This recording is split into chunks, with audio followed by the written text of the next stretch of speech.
শঙ্করী কিচেনে সবাইকে স্বাগতম। আজকে আমি লতি রান্না করব। প্রতিদিনই চিংড়ি মাছ দিয়ে করি প্রায় দিন। আজকে আমি করব, এখানে নিয়েছি ভোলা মাছ আর এখানে হচ্ছে কাতলা মাছ। কাতলা মাছের গাদা ছোটো ছোটো পিস করে কেটে নিয়েছি। এখানে একটা রুই মাছ আমার বৌমা খাবে। আর নিয়েছি ভোলা, আর এখানে নিয়েছি পেঁয়াজ, কাঁচা লঙ্কা কুচি আর পাকা কাঁচা লঙ্কা আর একটু রসুন বাটা। এবার আমি রান্না করব। মাছগুলোকে নুন হলুদ মাখিয়ে নিলাম।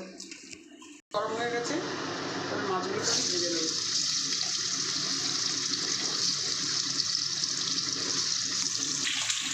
এই যে আমার মাছগুলো ভাজা হয়ে গেছে। কড়াইতে আমি তেল দিয়ে দিচ্ছি, কালো জিরে ফোড়ন দিয়ে দিলাম, কাঁচা লঙ্কা, পেঁয়াজ,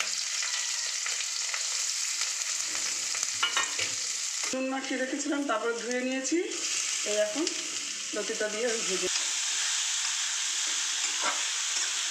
হাফ সেদ্ধ হয়ে গেছে। আমি একটু লেবুর রস দিয়ে দিলাম, অনেক সময় লতি গলায় ধরে তো লেবুর রস দিয়ে তাকে ভেজে নেব। আমি হাফের কম হলুদ দিয়ে দিলাম, হালকা হয়ে গেছে। ফোড়ন দিয়ে দিলাম। আজকে করছি, আমি যেভাবে করছি আপনারা সেভাবে দেখবেন। একটা পেঁয়াজ আর একটু রসুন বাটা একসাথে পেস্ট করে নিয়েছি, এটা আমি এখানে ছেড়ে দিলাম। আমি একটু চিনি দিয়ে দিলাম, লঙ্কা দিয়ে দিলাম, 1 চামচ হলুদ, লবণ দিয়ে দিলাম। লবণ আন্দাজ মতন দেবেন। ভাজা একটু লবণ দিয়েছিলাম, রেড চিলি পাউডার দিয়ে দিলাম, এগুলো দিয়ে দিলাম আমি।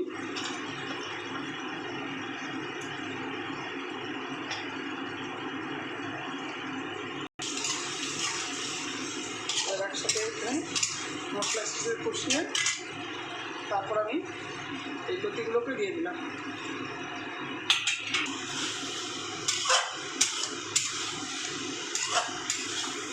দিয়ে দিলাম।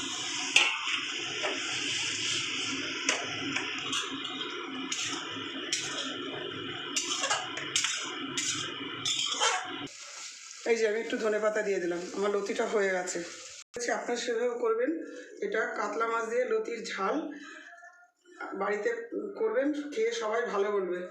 ঠিক আছে, ভালো লাগলে লাইক কমেন্ট শেয়ার করবেন, পাশে থাকা বেল আইকনে ক্লিক করবেন আর আমাকে সকলেই সাবস্ক্রাইব করবেন।